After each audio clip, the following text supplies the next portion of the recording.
കൊണ്ടുവരും. എന്താ കുഞ്ഞാനോ അണക്ക് നടക്കേ ഒന്ന് ഇരിക്കും കുഞ്ഞാനോ. സാർ ഇന്നലെ രാത്രി തുടങ്ങിയാ എന്നെ പറഞ്ഞുകൊണ്ടിരിക്കുകയാണ്. ഇന്നലെ കളി കാണുമ്പോ തുടങ്ങിയാ ഒരു 76 മിനിറ്റ് വരെ ഒരു കുഴപ്പമുണ്ടായില്ല. ഒന്ന് ഊരിയെ.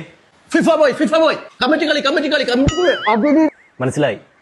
ഇതൊരു സൈക്കോളജിക്കൽ ഡിസോർഡർ ആണ്. നമ്മൾ ഒരുപാട് ആഗ്രഹിച്ച കാര്യം നടക്കാതിരിക്കുമ്പോൾ ഉണ്ടാകുന്ന ഒരു അവസ്ഥ.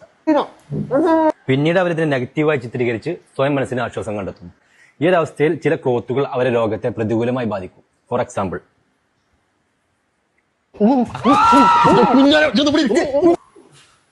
ഇത് കണ്ടിട്ട് വല്ലാതെ വൈലന്റ് ആവാണെന്ന് തോന്നുകയാണെങ്കിൽ ഇതൊന്ന് കാണിച്ചാൽ മതി. അപ്പൊ കുറച്ച് ആശ്വാസം കിട്ടും. 5 കപ്പ് ഇങ്ങനെ പറയുന്നു സാറേ. അത് നിർത്തണ്ട, അത് പറഞ്ഞോട്ടെ, അവർക്കൊരു സമാധാനം ഉണ്ടാവും. സാറേ ആൾക്ക് എപ്പോഴും ഭയങ്കര പേടിയാണ്. അതാണ് ഇതിന്റെ മറ്റൊരു വശം. നമുക്ക് കിട്ടാത്തൊരു കാര്യം മറ്റുള്ളവർക്ക് കിട്ടുമോ എന്നുള്ള ഉൾഭയം. അത് കാര്യമാക്കണ്ട സാർ. ഇതിനിപ്പോ നമ്മൾ എന്ത് ട്രീറ്റ്മെന്റാ കൊടുക്കുക? ഇത് നിങ്ങൾ പേടിക്കുന്ന പോലെ ഒരു വിഷയമല്ല. അദ്ദേഹത്തെ 2 മണിക്കൂർ റൂമിൽ സ്വസ്ഥമായിട്ടൊന്ന് വിടും, ഒന്ന് കരയട്ടെ. ആയിക്കോട്ടെ, ഒരു മിനിറ്റ് ഒന്ന് കൺഫേം ആക്കട്ടെ. ഓക്കെ, പൊക്കോളൂ.